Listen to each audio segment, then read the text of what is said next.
could be that the game is just really messed up right now. I think so. Actually, this is what I would say. I'd say number one, Wolfie, is, are you taking off, Hot? All right, I'll see you, Hot Soup. Take it easy, brother. So this is what I'll say is August and September, since I've been playing this game, is always like a really rough period. It's always a really rough period in that, like, we're always like mid-wipe. Everybody's waiting on the next big update, right? Which usually comes like October-ish. And so everybody's getting burnt out, right? Something's usually wrong with the game. And so it's usually like a really bad period. So I think we're in that window. I was thinking about this yesterday after I made the tweet. Then, so that's that. Then the other thing is that there are cheaters, right? Like, that just can't be denied. There are cheaters out there. So you're dealing with that. And so sometimes there's going to be a spike in that situation. Hey, Grim, what's up, bud? So there's going to be a spike in that situation. I think the other thing is that just before this wipe, they made some tweaks. They made some, they made some decisions that I think were counter to PvP. And so those decisions almost immediately, like within a 3-week period, you saw the people that play the game most complaining how PvP wasn't fun. But interestingly enough, I haven't seen anybody point to those things. They're just like, I don't know why the game doesn't feel fun anymore, right? And so, and I had said this when they did it. I was like, oh, I don't know about this. This is another discouraging move towards PvP. And I had said, well, I'm gonna wait until we get all the changes to make kind of like a definitive thing. And so I think the game's still fun. I'm still having fun with it. Prior to going to do the 2 weeks on Ghost of Tsushima, I think it was still a lot of fun. It's just not as fun and not as rewarding as it was before. What specifically do you think is hindering the PvP enjoyment? Well, I think they've made a couple of decisions over the last like 4 months, right? But the most recent one was the way they handled encumbrance, right? I think right now the way encumbrance works, so a couple things, right? They made the found in raid thing, right? And they made the encumbrance thing. And I'm not saying that the found in raid is bad. I'm just saying that, so essentially the way that I perceive this, like I try to put myself in the shoes of a rat, right? And so a rat is thinking, oh man, I have to play super duper passive now because I can't afford to die. So I have to hide in corners, because if I don't hide in corners and I get killed, it's not going to be found in raid, right? So now that encourages more ratty style behavior, because you can't take the chance. You have to be ratty, right? Then you pile on top of that the encumbrance system, right? And so the way the encumbrance system works now is, if I want to focus on PvP, after I kill 2 people, I'm pretty much overweight. Now, some will say and have said, well, you just have to learn how to loot better. Well, that's true. You could do that, right? So like now you just have to make more streamlined decisions. But the bottom line is you're not going to make as much money as you used to in PvP. So like any other game, people are going to try to min max. Okay. So now when you're min maxing and you're looking at this, you're saying, man, I make more money by playing like a rat than I do as a straight killer, right? So now what ends up happening is those people, like those people that are going to try to min max in that direction, they're not going to want a PvP, right? They're going to be ratty again. So again, more encouragement towards being a rat, right? Now, someone like me, and I'm sure there's other people like me, are just gonna be like, nah, bro, I'm just gonna PvP it, because I don't want to be a rat, right? Like I just want to be to PvP. So now I am being punished, right?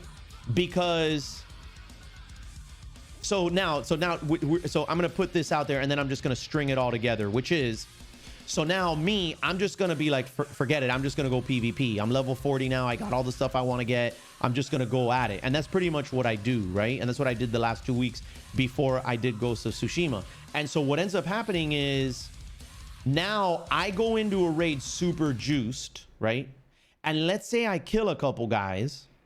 Now the profit incentive from those kills is less rewarding to me. So now it hurts my ability to make money being aggressive, right? And if I die to a rat that's hiding in a corner and doesn't move the whole time, right?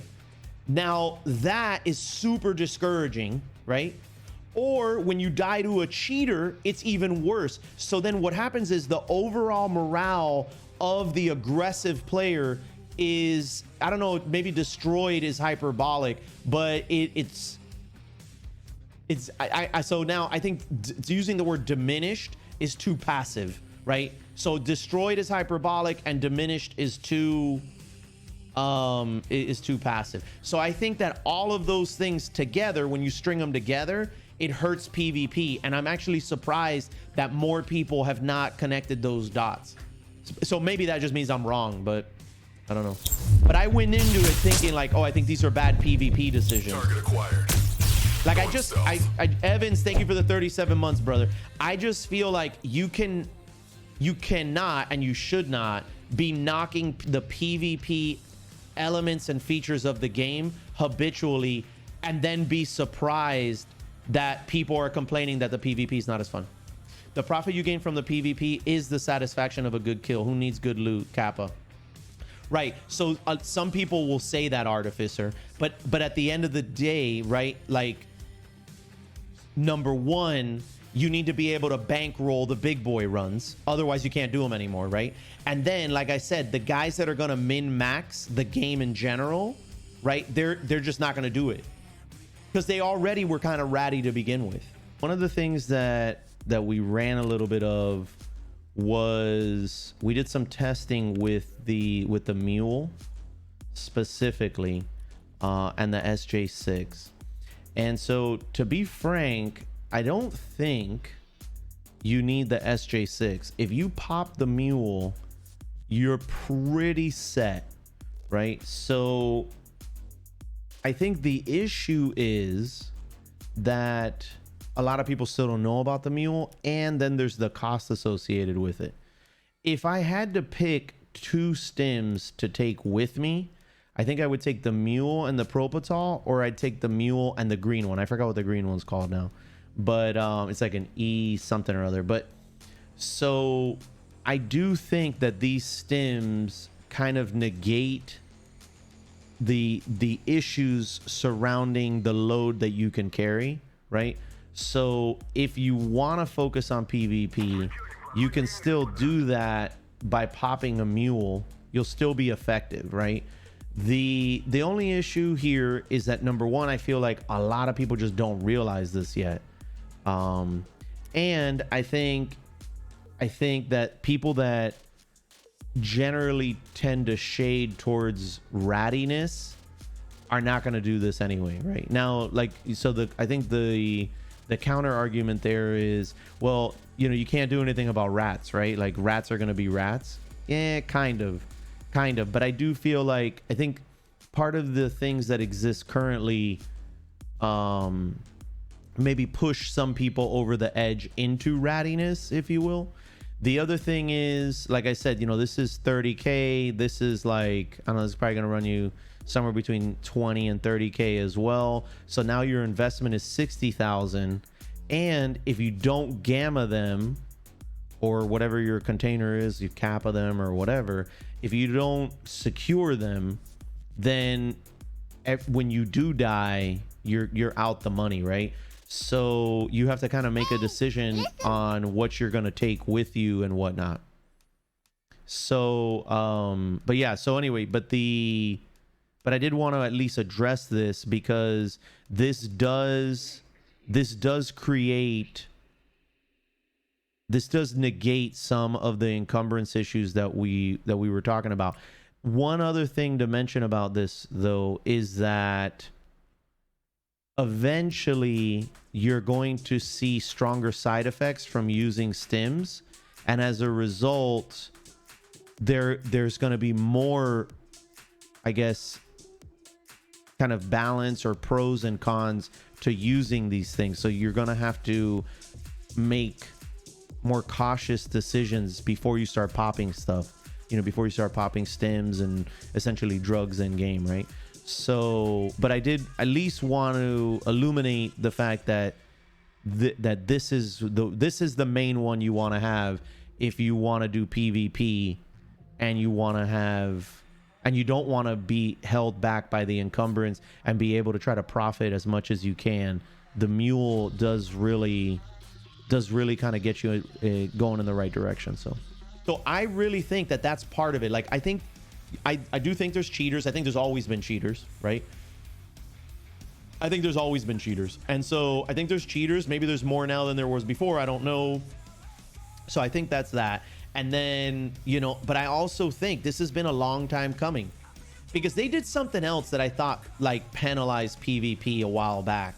Like early this year, there was another decision they made that I was like, man, you know, I feel like that hurts PvP. And like, so like one thing doesn't destroy it, but like when you do 2 and 3 and 4 and 5 and you start like, you know, like that's part of balancing a game, right? Is like when you're balancing the game, you are kind of like subversively in the background telling your player base how you want them to play the game, right? Because you're incentivizing certain types of behaviors. Well, if all you're doing is attacking PvP, right, then what do you think is going to happen? Like, don't be surprised when people are like, man, PvP just doesn't feel as good as before.